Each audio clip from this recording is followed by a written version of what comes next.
Bismillahirrahmanirrahim. Assalamualaikum warahmatullahi wabarakatuh.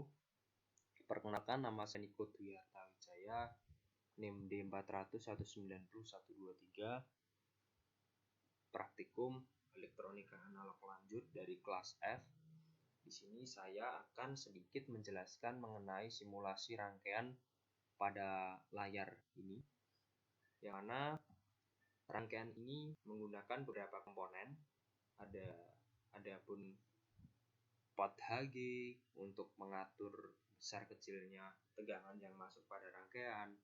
Adapun komparator atau ICL-M71, ada dioda, ada resistor, ada DC voltmeter, ada juga sinyal generator dan osiloskop. Nah, di sini rangkaian ini menggunakan sumber tegangan atau sumber powernya itu dari DC.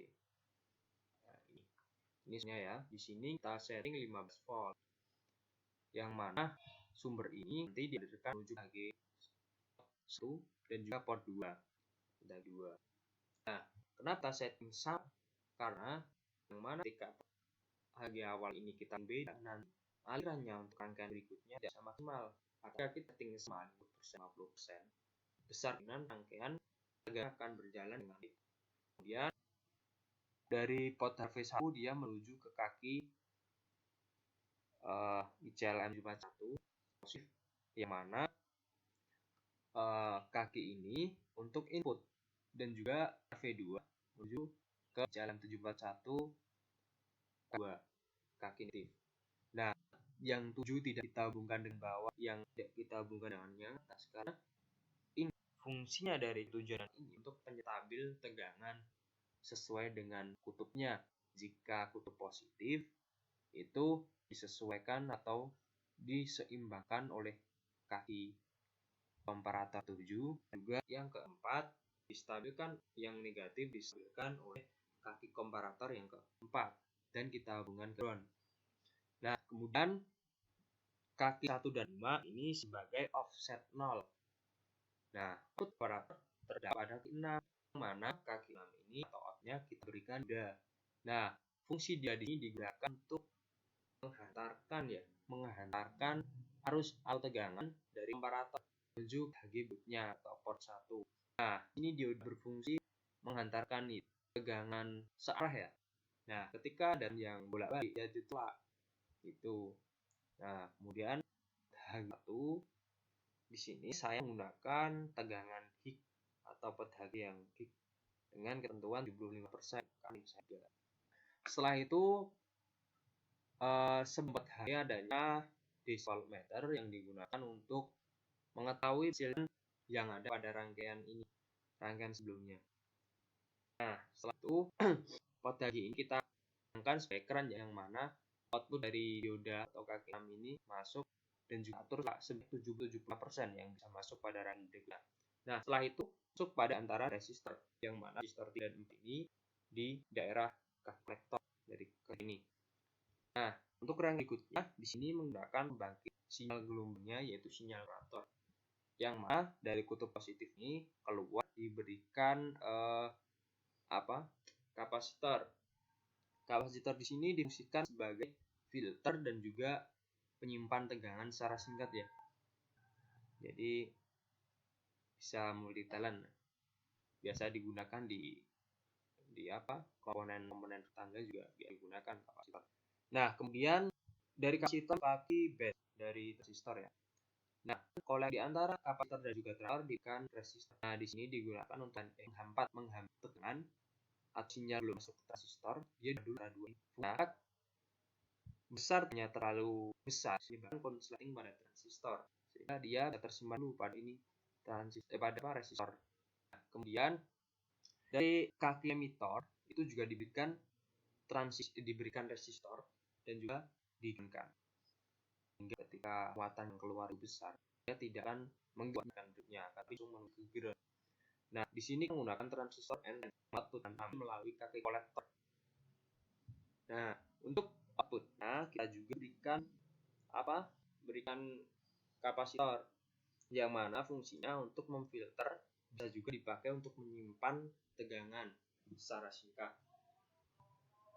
Nah, kemudian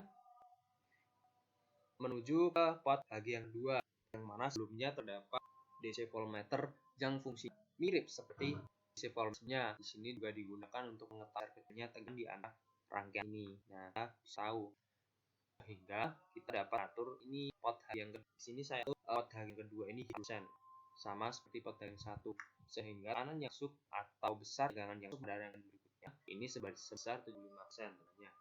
Nah, setelah itu diberi kapasitor atau pemfilteran rangkaian. Nah, ini kan rangkaian akhir ya. Ada filter lagi. Ada dua filteran. CFIL 1 dan 2, CFIL 2 dan CFIL 2. Di sini difilter juga diembat, kemudian baru bisa masuk ke kaki komparator yang ketiga, kaki positif. Untuk kaki negatif ada beban nih. RV1 dan RV2 ini ada beban yang mana fungsinya untuk meminimalisir terjadinya konsleting rangkaian. Nah, kemudian di sini menggunakan power DC juga yang dituju untuk menstabilkan tegangan positif yang masuk sebanyak plus 15 volt dan yang bawah negatif 15 volt untuk menstabilkan tegangan yang masuk di kaki positif, kaki kedua ini. Nah, kemudian outputnya kita fill lagi pada fill 2 dan R1.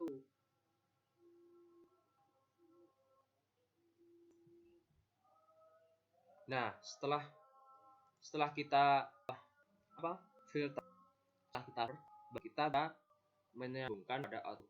Nah, filter ini sebagai gelombang yang channel. Kemudian untuk channel C kita ambil dari ini sebelum memfilterkan fill 1 dan fill 1 atau sebelum pot G ya. Jadi output setelah transistor ini adalah output RN, transistor RN. Nah, untuk G kita ambil dari sebelum adanya pemfilteran sehingga murni, gelombang input murni. Nah, untuk gelombang A atau gelombang input kita ambil pada rangkaian awal yang belum sekali hanya pemfilter. Tapi setelah output komparator seperti udah di sini. Nah, ini. Oke, kemudian untuk gelombangnya. Nah, gelombang ini kenapa ini tidak keluar yang satu gelombangnya ya karena di sini kita memakai komparator murni, mana komparator ini dia ketika diberikan filter kapasitor maupun resistor dia tidak akan bisa maksimal fungsi pemfilterannya. Tuh. Sehingga sistem linear ini tidak dapat. Nah, kemudian di sini ketika kita mengecilkan volt per div pada digital oscilloscope ini, maka akan semakin tinggi rendahnya. Jadi dia mengatur tinggi rendah ya. Sama. Nah, untuk per div dia mengatur apa renggangnya gelombang. Nah, kenapa ketika semakin kecil dia semakin muncul? Ya karena pasti dalam rangkaian adanya sedikit kebocoran ya, kebocoran tegangan. Bentar. Nah, bahwasannya menjadi paham, kemudian terjadi pemfilteran pada rangkaian. Nah, keluar gelombang. Dominan dia tidak keluar gelombang pada inputannya karena faktor dari komparatornya itu DC murni. Akan tetapi ketika diberi volt per div kecil dia akan keluar gelombang karena rangkaian diberikan sinyal generator dan juga mungkin bisa jadi terjadi kebocoran sinyal sinus atau hitung. Nah, ini perhitungan cut off-nya yang mana kita menghitung low pass dan high pass baru kita bisa menentukan cut off. Nah, di sini low pass-nya kita ambil dari ini. Nah, sini low pass filter. Ini pass filter. Nah, ini resistornya, ini kapasitornya, ini resistornya dan juga pasnya. Kemudian kita input ke rumus menentukan low pass yang mana rumusnya 1 dibagi 2 kali 3,14 dikali R1 kali C1. hasilnya 787,9 Hz.